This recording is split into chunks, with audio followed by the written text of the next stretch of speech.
Clamps are one of those things that you can never really have too many of, but the name brand ones are like 30 bucks a clamp. So today I am putting 5 different brands to the test to find out if expensive clamps are really worth the money.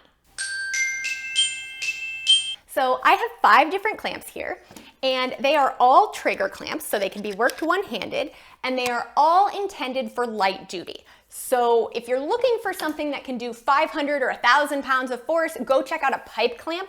That's gonna be more up your alley.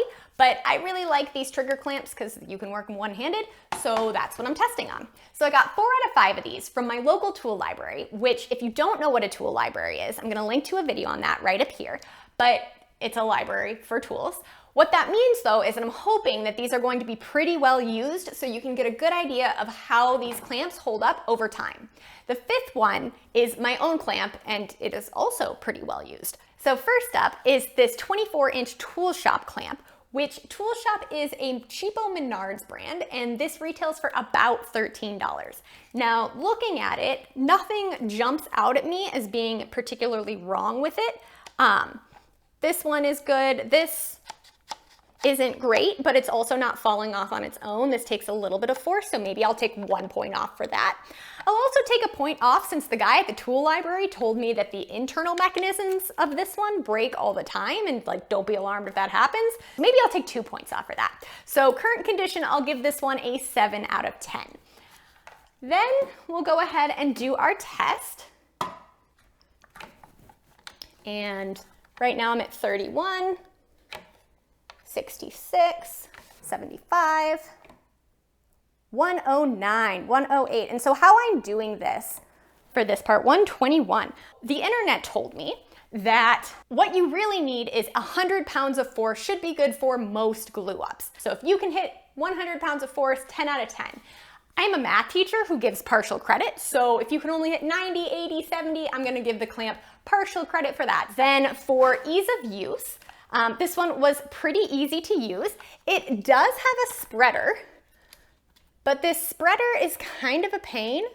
Like, you've gotta unscrew this little screw thing.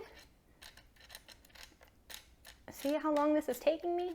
While the mechanism for clamping and unclamping was fine, this is a pain. So yes, it has a spreader, but the spreader is difficult to use, so I'm gonna give this a 9. So 9 out of 10 when it comes to ease of use. So 26 out of 30 for the Toolshop clamp. Next up is this $6 Pittsburg clamp from Harbor Freight. Now, this one is mine, and I took a lot of crap in my Harbor Freight video for liking it because apparently the rest of the internet thinks it sucks. So let's see how it does. First, looking at it, I don't see anything glaringly wrong. It still triggers, it still releases. It's in great condition. These things aren't falling off, so I'm gonna call this 10 out of 10 for condition. For the actual test, all right, we're at 22. Come on, little scale. 62, 89, 103. 103, so 10 out of 10 for clamping pressure. As for how well it works, this is fairly easy to trigger. I like that this is fairly easy to release. It does work as a spreader, but you need a tool to get it to spread. So you need a wrench to like undo this nut, and that's a pain. So I'm gonna take 2 off for that, and that's gonna get me 28 out of 30. So next up is this 12-inch Dewalt clamp, and the current version of this retails for about $24. Now, looking at the condition, first I have to show you that was such a big deal that I had to be really careful as I was leaving the library not to lose it. It also squeaks as it works, which isn't great. So I'm gonna take 2 points off for this, 1 point off for the squeaking. So current condition, I'm gonna give it a 7 out of 10. Then to actually do our test, 75, 100 and 0.6. Can I get it further just to show? 114. All right, so we got this one over 100 pounds, 10 out of 10. And then ease of use, this is really easy to use, even though it squeaks. And that's pretty easy as well. I also really like the way the spreader works. It does have a spreader. You just press that button and you can turn this around, etc. So 10 out of 10 for ease of use. So I think that brings us to 27 out of 30. All right, next up is a 12-inch Jorgensen clamp. This one retails for about $20. Now, looking at the condition of it, I don't see anything particularly wrong with it. It still slides, this still triggers. These are well stuck on, so condition 10 out of 10. As for the actual clamping, let's see what it can do. 14, 63, 85, 101,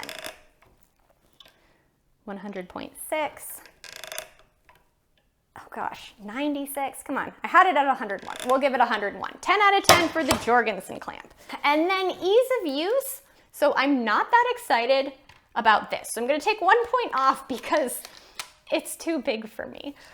If you're not a girl with a small hand, it's probably fine. The spreader thing is not quite as easy to work as the Dewalt one, but it's certainly better than having to go get a tool.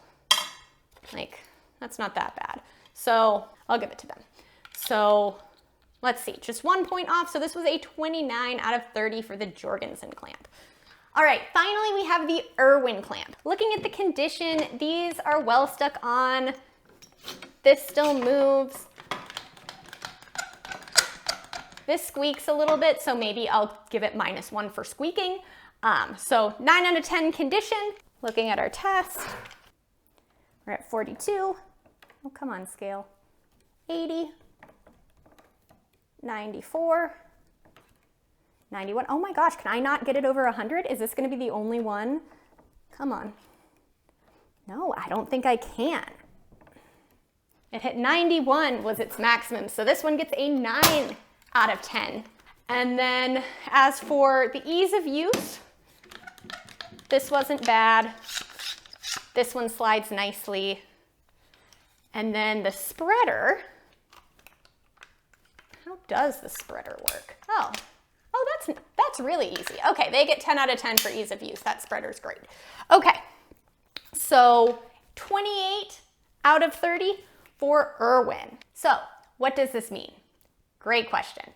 My first thought is if you need to do some really heavy duty clamping and you're gonna need more than 100 pounds of force, don't use a trigger clamp, use something else, because although 4 of the 5 of these were able to hit the 100-pound benchmark, I couldn't really get much further than that.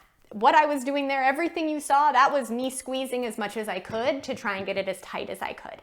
So none of these are gonna be giving you hundreds of pounds of pressure. Use a pipe clamp, use one of the bar clamps that twists and not triggers. But I think for medium duty, light duty projects, all of these are going to work. None of them were just completely failing at clamping. As for which one you should buy, all of these are at least a couple years old, so a lot of these brands probably have updated versions of these now, so I don't want to say go buy this one. But I think one big takeaway from this is that if you have a plethora of Harbor Freight clamps, don't feel bad. Like, they did fine. I don't think it's a total waste to go and buy one really nice clamp, because if there's a clamp that's really easy to use, that you know you're gonna love, it's probably worth the 30 bucks. But do I think you need to have a whole shop full of really nice clamps? I mean, if you have the money to do it, sure, fine, go for it. But if you're on a budget, the Harbor Freight clamp, the Toolshop clamp, they work just fine. In fact, the Toolshop clamp was the easiest one to get 120 pounds of pressure on. So do what you can afford.